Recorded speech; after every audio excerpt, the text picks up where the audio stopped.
Okay. Prime Minister, Your Excellencies, ladies and gentlemen, good afternoon and a very warm welcome to this 26th World Economic Forum on ASEAN. My name is Justin Wood. I look after the Asia-Pacific region for the forum, and it's my very great pleasure to formally open this meeting. There are two significant milestones associated with our summit this year. The first milestone is the fact that we are here in Cambodia. The World Economic Forum has been staging an ASEAN summit for the past 26 years, but this is the first year that we've ever held it here in Cambodia, and we're delighted to be here. I think all of you know that Cambodia as a country has experienced some terrible atrocities in recent years. But the story today is much brighter. The economy is growing by about 7% a year, and it's lifting millions of Cambodians out of poverty. 10 years ago, half this country was living below the poverty line. Today, that number has fallen to just 13%. Of course, significant challenges remain, but we hope that by bringing our summit to Cambodia this year, we can both highlight the positives as well as contribute to addressing the ongoing challenges. The second milestone concerns the wider region. This is the 50th anniversary of the Association of Southeast Asian Nations. And I think that back in 1967, when it all began, nobody could have predicted what was to follow. A time of deep conflict and regional tension has given way to an era of peace and stability. A group of deeply diverse nations are coming together and forging a community of mutual interest. Economic development is creating a giant middle class. Trade, investment, and integration continue to deepen between the 10 nations of ASEAN. Today, this region is one of the brightest stars on the global stage, and the ASEAN organization has played a very significant role in writing that story. But this summit is not a moment to glory in past achievements. Many ongoing challenges remain to be tackled. Many new challenges are still emerging. And so this summit is really an occasion to look to the future and to ask where the 10 countries of ASEAN go from here. Against that context, the theme of our summit this year is one of aspiration and hope.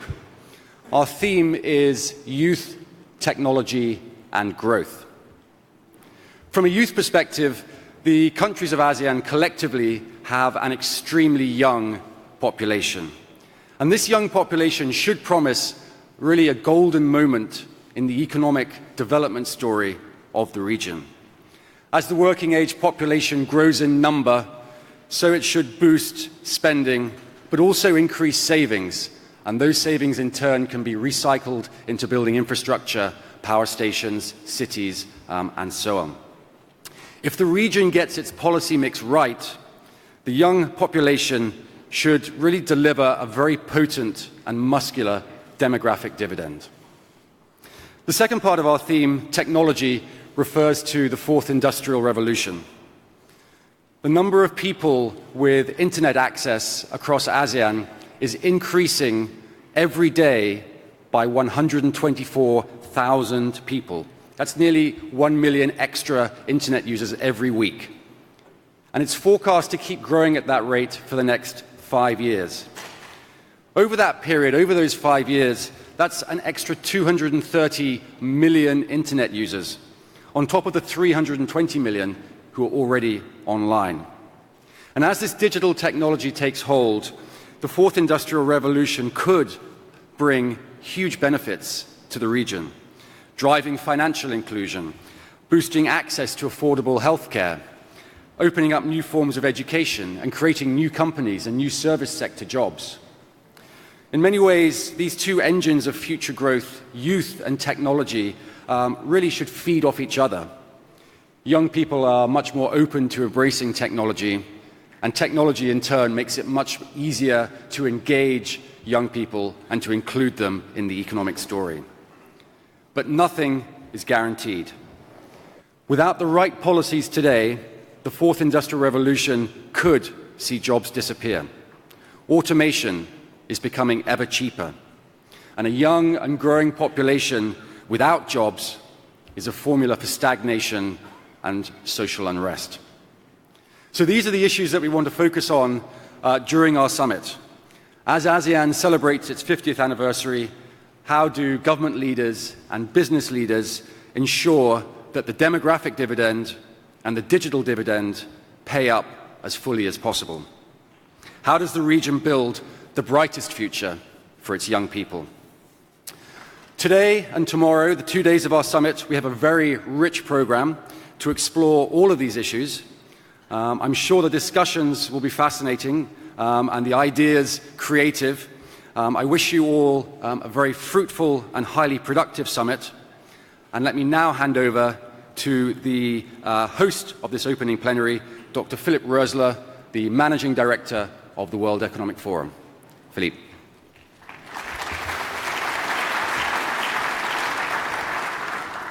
Thank you, Justin, for giving us the framework for our this year's ASEAN Summit 2017.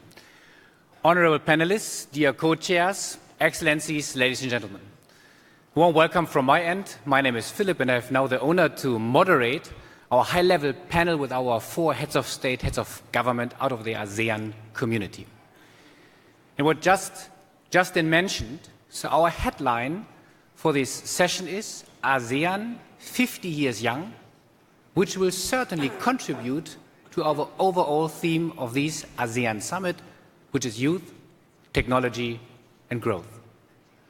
So let's start, and allow me, ladies and gentlemen, that I first introduce our high-level panel. To my left side, certainly, our host, Prime Minister of Cambodia, His Excellency Samdech Techa Hun Sen.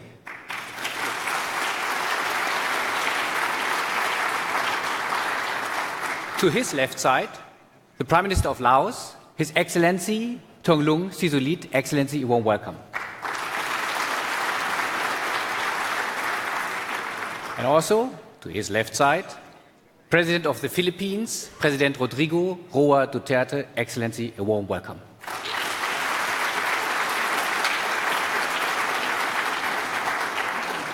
And last but not least, the Prime Minister of Vietnam, Nguyen Xuan Phuc. Excellency, for you as well, a warm welcome.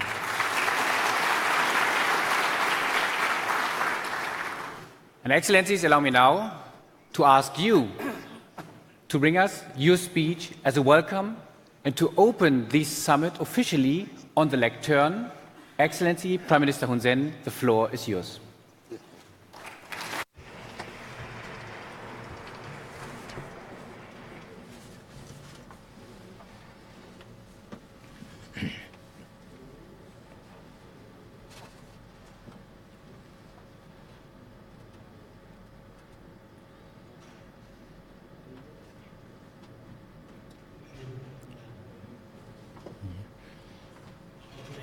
Thank you, Philip.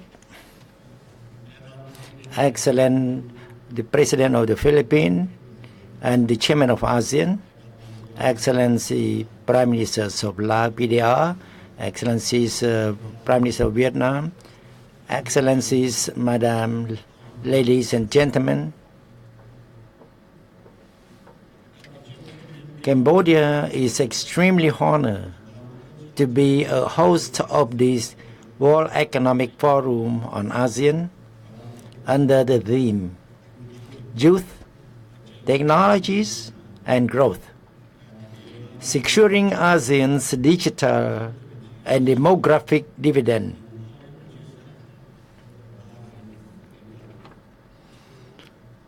On behalf of the Royal Government and people of Cambodia, I would like to extend our warmest welcome to Your Excellencies, Madam, ladies and gentlemen, Head of State and Government, Ministers and delegates, and all the distinguished guests who have come to this ancient land of ASEAN.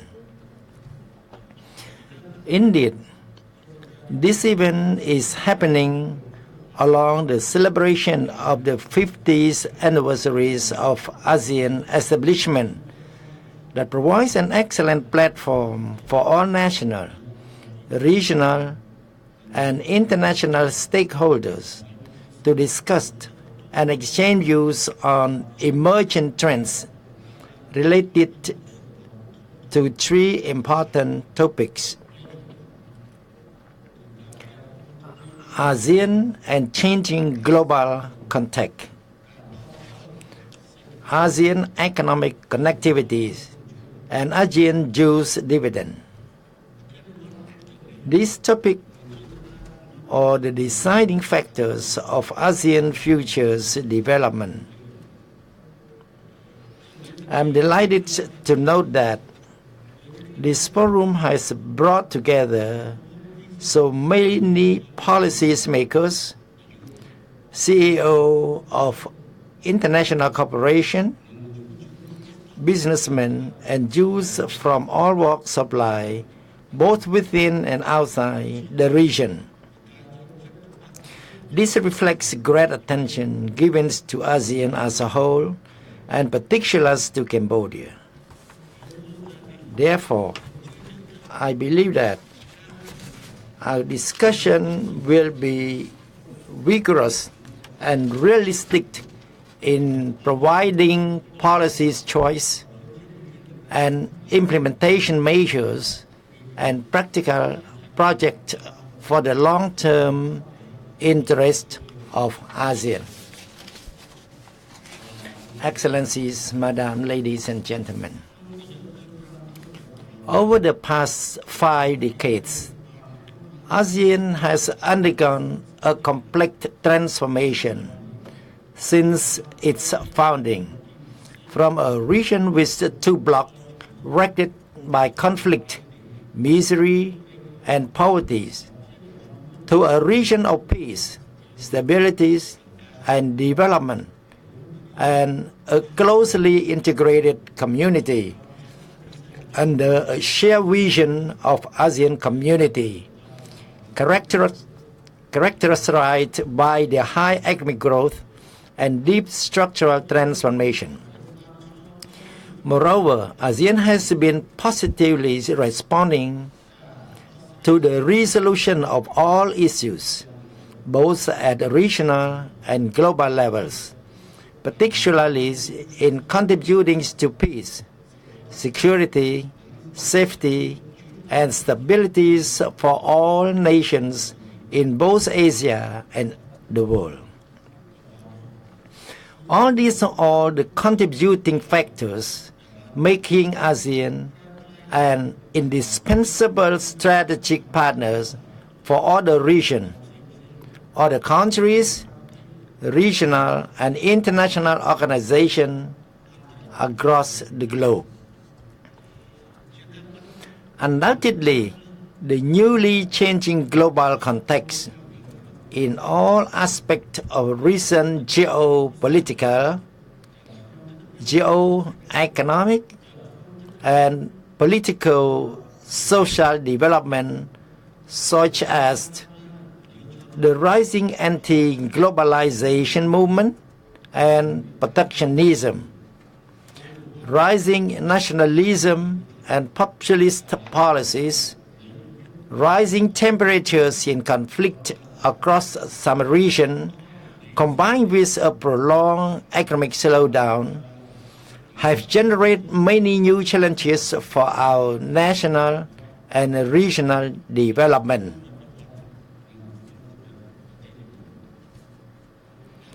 Notwithstanding of this, and in comparison to other regions, ASEAN has managed to maintain strong peace and security with good cooperation.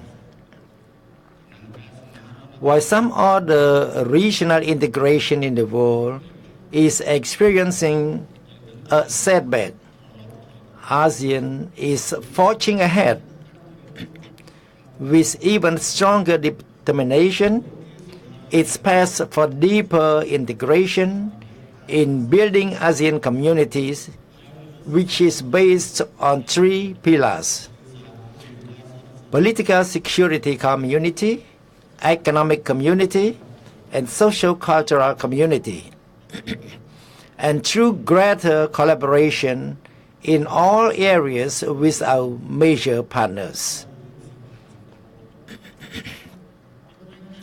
Though ASEAN is a regional grouping of 10 different countries, her past experience and efforts in building this community based on mutual respect, non-interference in others' internal affairs, and consensus and flexibilities in decision-making for everyone to contribute to the development of ASEAN, known as the ASEAN Way, have shown strength and fundamentals of ASEAN resiliencies over the long run.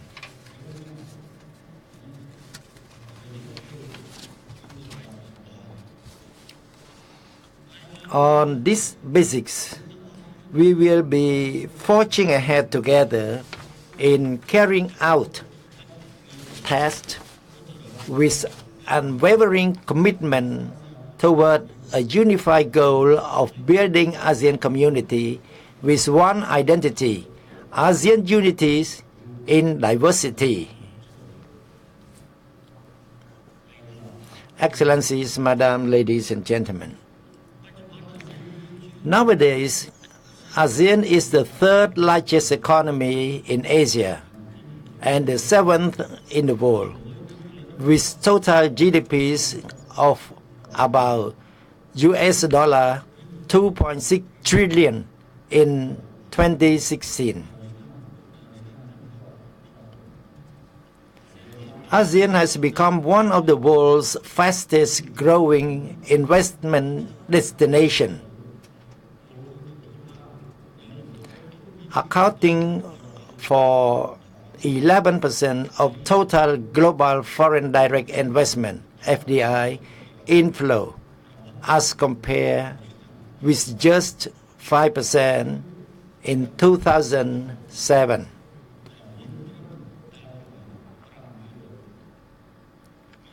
Moreover, ASEAN has also become one of the most attractive tourist destinations, both cultural tourism and natural tourism, with good security and high standard hospitalities. Looking forward, ASEAN has envisaged ambitious vision in building ASEAN Economic Communities 2025, which is a very highly integrated and cohesive economy, with 4 key characteristics including: first, a single market and production base; second, a highly competitive economic region; third, a region of equitable economic development; and 4, a region fully integrated into the global economy. To achieve this vision, I believe ASEAN has to continue its focus on important agenda as follows. First, continue strengthening and expanding cooperation to ensure full peace, security, safety, and stability through promoting a close dialogue, building trust, as well as resolving regional issues with peace and based on the principle of international law. Second, continue ensuring that economic growth is robust balanced, sustainable, and inclusive, with great attention given to reducing development gaps. Third, continue ensuring successful implementation of Master Plan on ASEAN Connectivities 2025 in every aspect, including physical connectivity, institutional connectivities, and people-to-people connectivities, aiming to promote competitiveness, development, inclusiveness, and economic resilience in the region. Fourth, continue promoting ASEAN centralities in regional cooperation and strengthening ASEAN capacities in resolving any problems at regional and global level. Thus, the first priority of ASEAN is to reach the conclusion of a regional comprehensive economic partnership, RCEP, comprising of 16 countries with ASEAN as the backbone, which has a market size of 3.4 trillion people and GDP of $22.4 trillion, or about 30% of the world's economy in 2015. Additionally, we also have to ensure that the adopted growth vision and agenda can effectively respond to the new context of rapid changing world, especially the strong momentum of the fourth industrial revolution, which creates a new growth dynamism characterized by high flexibilities, dependence on technologies and markets, yet at the same time could create obstacles and challenges to the society, including political and security, economic and social-cultural aspects at both national and regional level. Without a doubt, with new technological revolution will reset development for industry, trade, labor market, and education, as well as governance and social security system, which require ASEAN to cope with the appropriate policies response in order to support the process of structural change enhanced by this revolution. In this regard, ASEAN must have an integrated agenda aligning to this trend in order to seize the opportunities and to address unexpected problems by devoting great attention to promoting qualities of education, promoting skill development, addressing employment issues, formulating an effective social protection system, as well as addressing the issues of social inequalities and cyber security, etc. As a responsible members,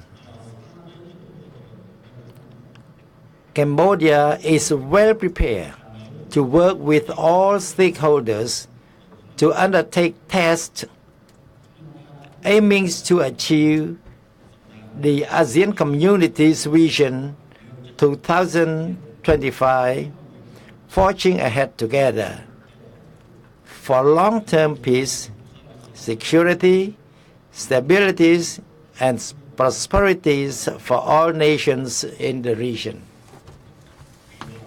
Excellencies, Madam, ladies and gentlemen. Cambodia is a small economy with high level of openness. This is a prime reason that we have attached great importance to regional integration and connectivity. As a result, Cambodia's economy is regarded as one of the new emerging economies, as well as one of the most successful post-war countries, which is based on robust economic growth on average of about 7.6% per annum from 1994 to 2016,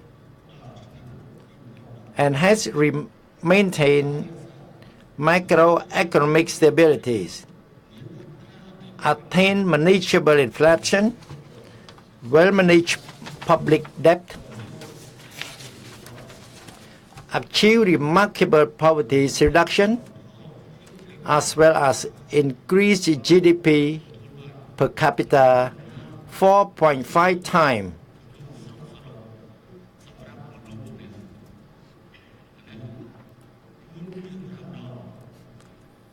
From US dollar to 188 in the year 2000 to US dollar $1,302 in 2016.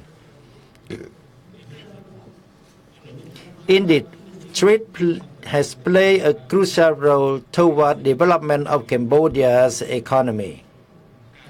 Becoming a member of ASEAN communities and World Trade Organization has promoted Cambodia's linkage with a regional and global value chain and production network. For the medium term, Cambodia's economic growth is forecast to be robust, with growth around 7% per annum. In order to achieve its long-term vision,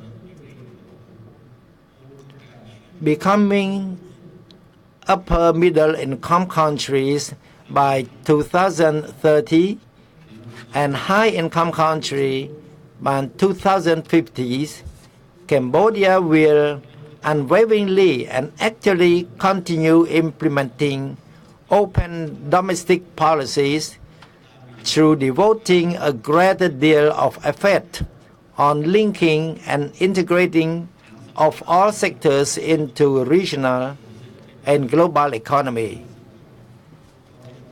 speeding up structural reforms as well as to upgrading institutional capacities and human resources.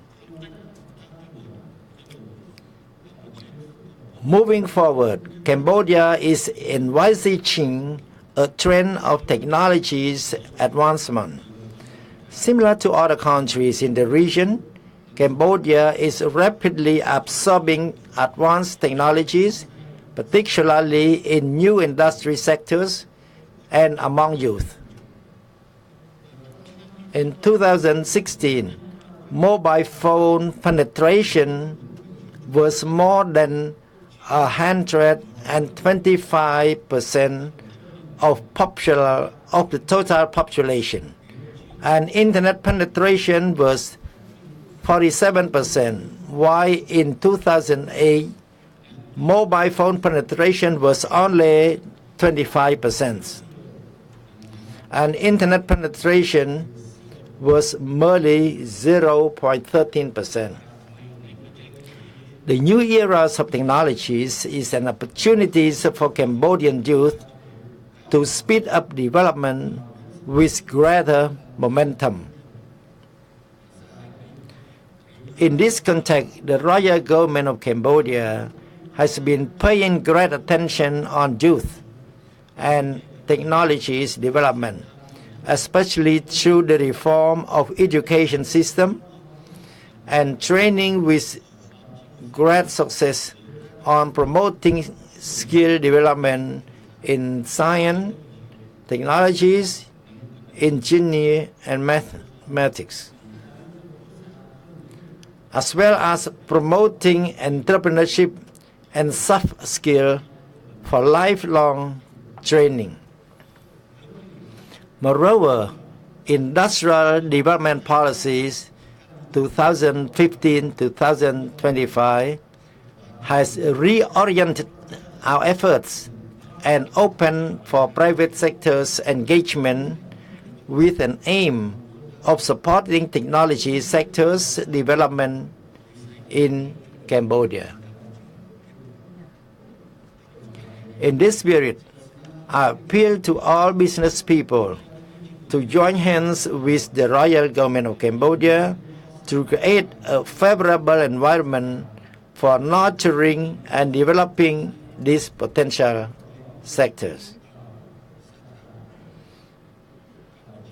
Cambodia is optimistic, and we are of the view that Asia Century will definitely enable ASEAN to lead not only in driving economic growth, but also in developing technologies sectors. Finally, I wish the forum great success as planned and wish Excellencies, Madam, ladies and gentlemen, a pleasant stay with good memories about Cambodia. Now I wish to officially announce the opening of World Economic Forum on ASEAN 2017 from now on. Thank you.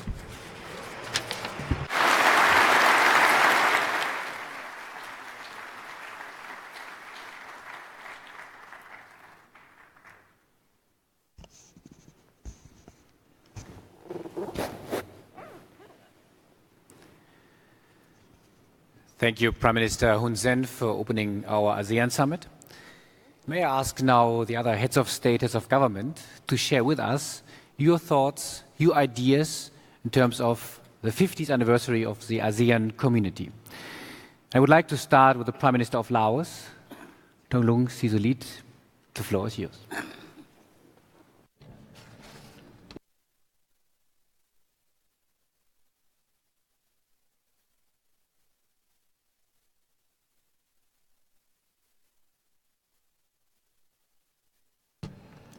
Thank you, Justin. Your Excellency, Samdet Kamarasida Patai Techo Hun Sen, Prime Minister of the Kingdom of Cambodia, Excellencies, President of the Philippines, Prime Minister of Vietnam, Nguyen Xuan Phuc. At the outset, I would like to express my sincere thanks to Your Excellency Samdet Hun Sen and the World Economic Forum for inviting me to participate in this World Economic Forum on ASEAN, as well as for the excellent arrangement made by our host. I do share the view expressed by Prime Minister Hun Sen just now, which highlighted the growth of ASEAN throughout the past 5 decades, as well as our vision to foster development and growth as a community which of insightful to us. This year marks the 50th anniversary of ASEAN. Throughout the past 5 decades, ASEAN has evolved and been contested through various challenges. Nevertheless, ASEAN has recorded significant achievements, for instance, in maintaining peace and security in the region, enhancing cooperation within the region and with external partners, attaining a steady economic growth, as well as offering potential for being a single market and production base, with which Prime Minister Hun Sen also highlighted, with the combined GDP of $2.4 trillion in 2016. Nevertheless, amidst the rapid changing, complex, and predictable regional and international environments, ASEAN must adapt and adjust itself in order to overcome the emerging challenges in the years ahead. These include demographic transition, the imbalance between different age groups, such as the younger and the older population. It is estimated that the percentage of aging population will increase rapidly in some ASEAN countries after 2020, which may cause direct impact on socio-economic development in ASEAN. Distinguished delegates, against this backdrop, ASEAN must adopt appropriate measures to ensure sustainability of its labor market. To this end, ASEAN has made tremendous efforts in promoting quality education, aiming at developing labor skills in order to increase effectiveness and efficiency in production, taking into account its limited labor force. At the same time, ASEAN has also given particular attention to the aging population by promoting a decent healthcare system, improve access to health care services, disseminating healthcare related information and strengthening pension scheme, as well as promoting lifelong learning among the older age groups, thus enabling them to keep up with the new technology and knowledge for continuing their work as appropriate even after the retirement age. It is also essential to create an environment conducive for public-private sector as well as families and the whole society to make greater contribution to providing proper care for aging population, both physically and spiritual terms. As for the Laupedia, with 6.5 million people, the majority of whom are relatively at young age, which account for 60%, especially those under the age of 25 of the total population. However, the low level of education, labor skills remain a challenge, which to some extent have affected employment opportunities, startup jobs, and businesses, and supply of adequate labor force for development activities, including limited access of younger people to new technology and innovation, and their participation in socio-economic development remains moderate. Therefore, in order to address the said challenges, the Lao government has continued to implement various human resource development plans and programs by focusing on providing greater access to education for all. For instance, ensuring net enrollment rate of 90% in primary school, 85% in lower secondary school, and 60% in upper secondary level, including 60% enrollment rate in vocational institutes and 5% in other professional trainings in order to meet the demand of labor market and national development need from now up to 2025. In addition, private sector and foreign investors have also been strongly encouraged to make greater contribution to development of education and health sectors in the country through improving the existing investment laws, easing barriers which have hampered socio-economic development in order to better facilitate investments flow. Distinguished delegates, ladies and gentlemen, in overcoming the current uncertainties and challenges, ASEAN will continue to strengthen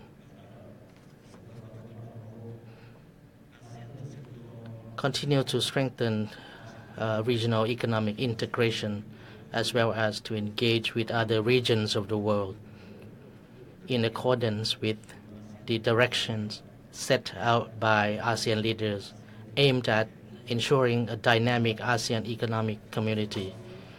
On this note, I would like to call upon the private sector, which constitutes a driving force for economic growth, to continue improving and adapting themselves in order to increase competitiveness and relevancy in the age of innovation and the fourth industrial revolution.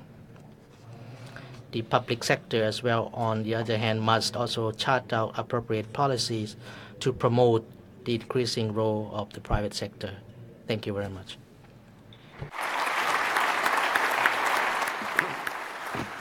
Thank you, Prime Minister. And let's immediately move to President Duterte. Please share with us the vision for ASEAN, maybe in the next 50 years.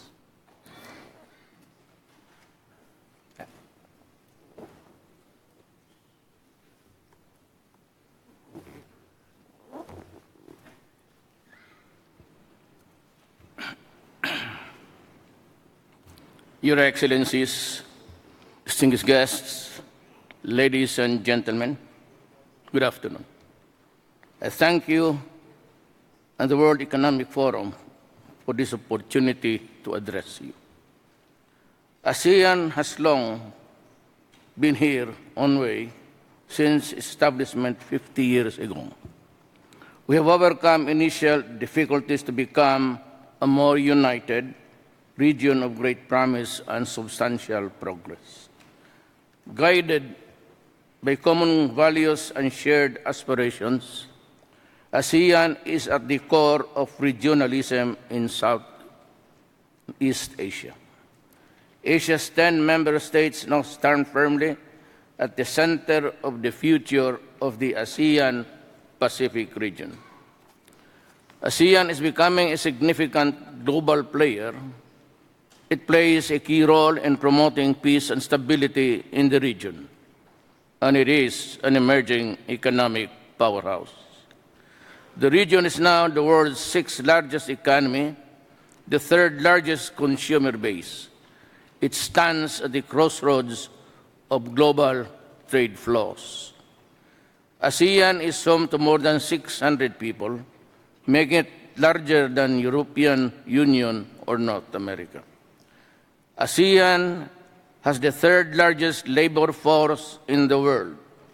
Our young population is producing a democratic dividend. Understandably, there is increased investor confidence in our region. But while we celebrate ASEAN's achievement, we recognize that more needs to be done for our people. We continue to face many challenges. Integration and connectivity efforts have to be ramped up. Technical changes impact on the workforce, as well as the trade and investment and capital flows. Transnational crime threatens to undermine economic progress and development. Gaps threaten to hold us back from achieving the inclusive growth for our people. But we cannot stand by and let these challenges hold us back from achieving the future of our people, which deserve the changes. ASEAN Chair, the Philippines resolves to establish meaningful partnership for positive change as we engage the larger world. We aim to operationalize the ASEAN goal of achieving a vibrant, sustainable, and highly integrated economy. Our vision is an ASEAN economic community that is relevant, responsive, and transformative. We seek strengthened channels for connectivity. We will intensify efforts to narrow the development gap across all areas. This as we seek ASEAN's unity and solidarity at all times through a common principled position that enhances its role and amplifies its voice in the international fora. We will continue to seize opportunities with our economic partners within and outside the region.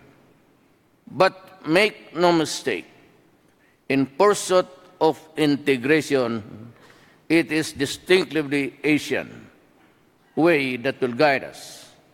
What does that mean? It means achieving sustainable and inclusive development for a region according to our needs at our own pace and guided by our core values. The ASEAN has allowed us to get where we are now. It will take us forward furthermore. ASEAN is cognizant of the need for more inclusive participation in the community-building process. We want to ensure that the benefits of integration are felt by all our people in the region. But we face a development gap that must be addressed. While the region has been seen poverty levels decrease by half in the last 50 years, development remains skewed. There remains a huge disparity in our GDP per capita, from a low $1,200 to a high of nearly 53. One way to address this is to remain committed to ASEAN Integration Work Plan 2. It is targeted to accelerate economic integration of our newer partners, namely Cambodia, Laos, Myanmar, and Vietnam. Another is by promoting inclusive innovation-led growth. The Philippines champions economic priority delivery bubbles that provide an amazing environment for the MSMEs to develop and become regionally and globally competitive. MSMEs, after all, are significant contributors to ASEAN community. By boosting MSME capacities, we support equitable development, competitiveness, and robustness in the region's economy. Certainly, our community can only become strong if it is well-connected and highly integrated region. The master plan of ASEAN connectivity of 2025 must not remain a vision, but a reality if we want to promote competitiveness, inclusiveness, and a greater sense of a community in the region. In this regard, we have to focus on sustainable infrastructure, digital innovation, seamless logistics, regulatory excellence, and people mobility. Most importantly, we should invest in human capital. Analysts point out that the Philippines, together with Southeast Asian countries, is a demographic sweet spot and is likely to post Asia's fastest economic growth rates in the coming years.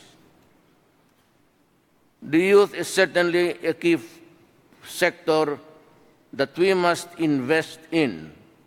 The ASEAN Work Plan on Youth 2016-2020 encourages youth entrepreneurship, employment and employability, awareness, volunteerism, and resilience. The plan deserves our full support. The ASEAN youth are among the best and are most creative, intelligent, and innovative in the world. We must empower them to be the best version of themselves. But we cannot turn a blind eye on the scourge of illegal drugs that threatens our youth and the future of our societies. We need to take a committed stand to dismantle and destroy the illegal drugs trade apparatus. We must reaffirm our commitment to realize a drug-free ASEAN community. 50 years ago, the ASEAN founding fathers headed the call for unity and acted with dedication, determination, and foresight. 5 decades hence, ASEAN has a compelling narrative of our world. ASEAN is now closer to achieving one vision, one identity, and one community. But the ASEAN story does not end here. This is a continuing tale that we must shape and build for the interest of our peoples. The Philippines will do its part. ASEAN member states will do their part as well. Join us together and let us be partners in an enduring engagement to bring positive change for our world and our region. Thank you.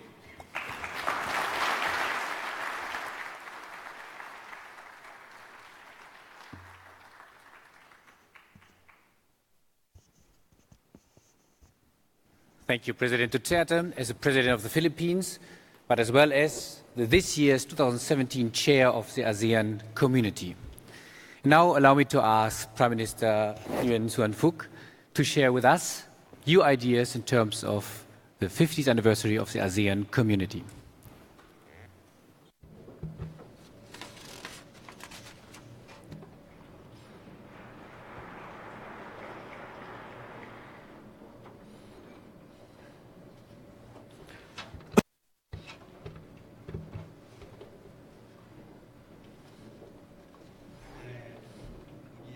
Prime Minister of Kingdom of Cambodia, Samdech Hun Sen, President of the Philippines, Duterte, Prime Minister of Laos, Thongloun Sisoulith, Mr. Philip Rosler, Managing Director of WAF, ladies and gentlemen,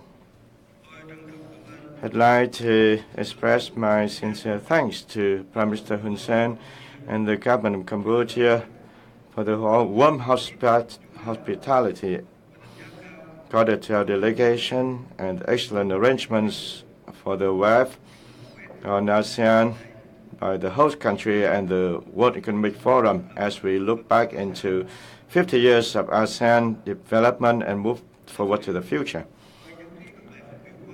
I share with you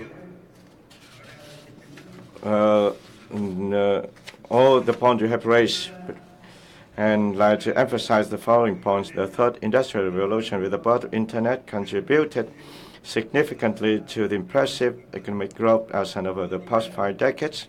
I believe that the fourth industrial revolution with new technologies will pose new opportunities and challenges to ASEAN.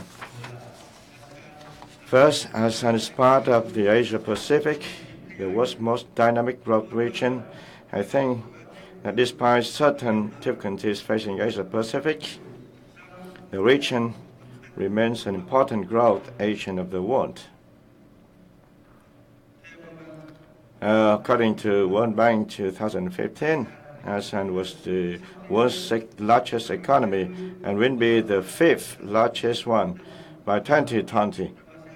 In the ASEAN, Vietnam is among the most dynamic economies with GDP growth 6% in the last 30 years and expected to grow from 6.5 to 7% 2017-2020 period.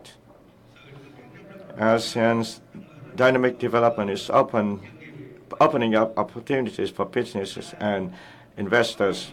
Second, ASEAN is market more than 600 million people with rising income. 2/3 of them are under working age. ASEAN is one of the regions having youngest population in the world.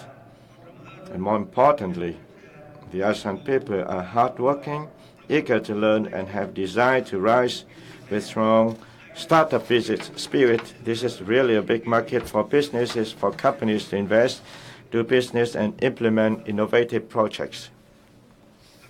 In Vietnam, about 60% of our 93 million population are under 35 years old. We are able to access to new technologies quickly.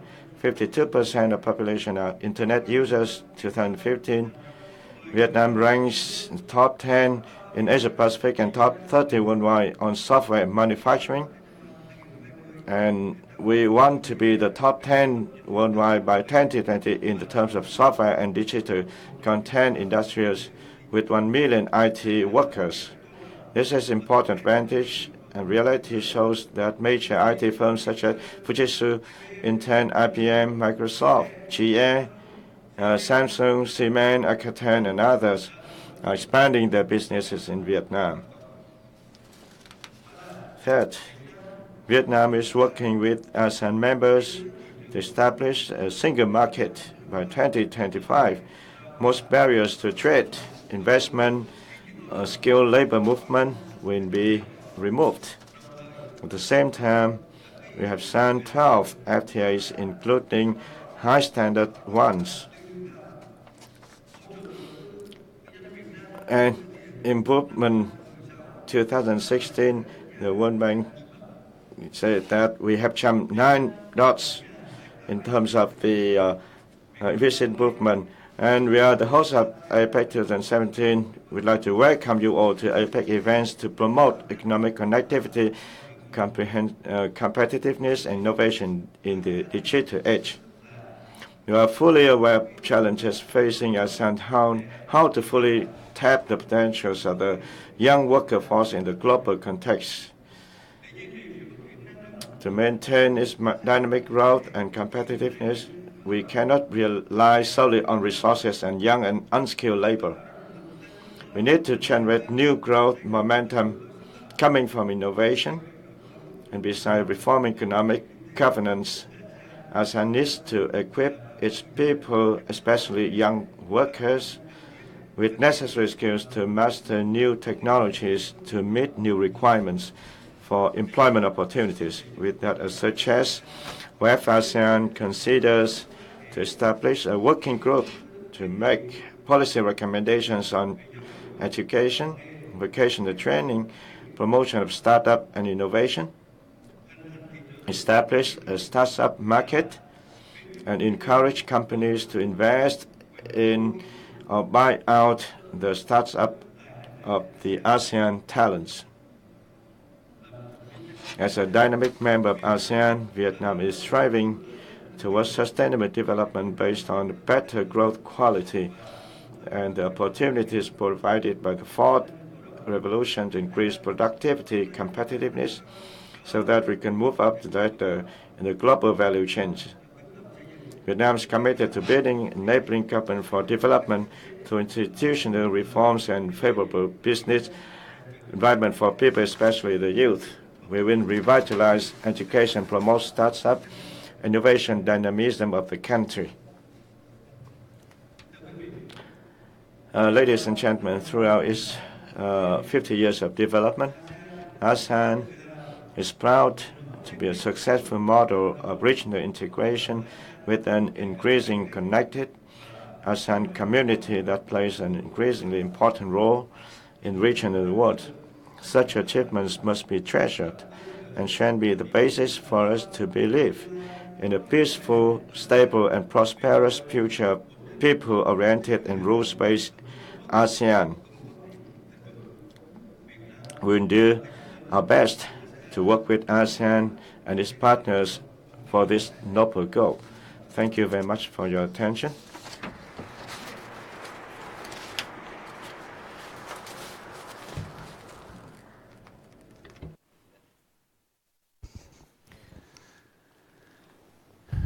So, dear Prime Ministers, Mr. President, ladies and gentlemen, first I would like to thank our Honorable Speaker for their speeches to open our ASEAN Summit. And you all mentioned the role and the importance of the youth. And yesterday we had a remarkable open forum with more than 2,700 young Cambodians. And they could raise their vision, their ASEAN dream.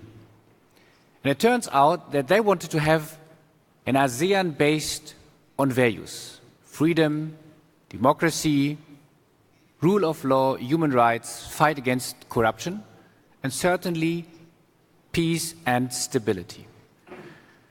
And listen to your speeches, I think that fits. Listen to the leaders of the ASEAN community. So, ladies and gentlemen, again, a thank you to our honorable speaker, and please a big hand to our heads of state and heads of government.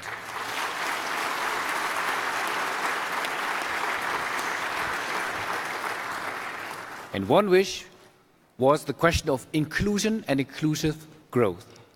On that note, I would like now to move to our Social Entrepreneur Award of the Year here in ASEAN 2017. I would like to call on stage Goy Phu Min for the Schwab Foundation of Social Entrepreneurship. Goy, the floor is yours. Thank you, Philip. Distinguished panel, special guests, ladies and gentlemen. We are now pleased to present the 2017 Social Entrepreneur of the Year Award for Asia. With the Social Entrepreneurship Award, the Schwab Foundation recognizes and celebrates social innovation, inclusiveness, and social progress. We are happy to have many of the social entrepreneurs from the region with us today. Those who are participating in this meeting have all been distinguished for their contributions to improving the lives of thousands, if not millions of people. They are based throughout the Asia region, working in diverse fields, and are pioneers in developing new methods to tackling unemployment, agricultural productivity, rural development, homelessness, and more. Please join me in giving them a round of applause.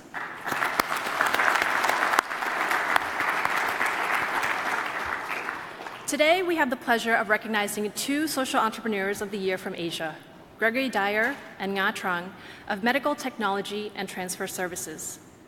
MTTS radically reduced the costs of life-saving neonatal devices that otherwise would not be available to people in poor parts of the world. Such devices treat conditions such as hypothermia, jaundice, respiratory distress syndrome, and others. As of 2016, over 1.3 million babies in Asia and Africa have been treated using MTTS devices. Unfortunately, Nga could not make it here today, and Gregory will be accepting on her behalf as well. So please join us in congratulating co-founders Gregory Dyer and Nga Trong.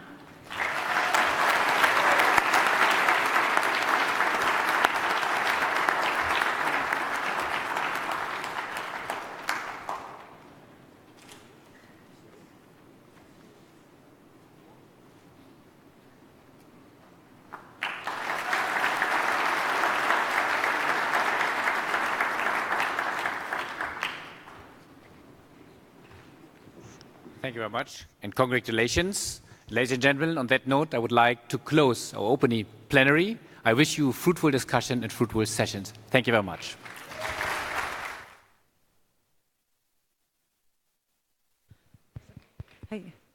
Please remain seated as the head of states and heads of governments leave the room. Thank you.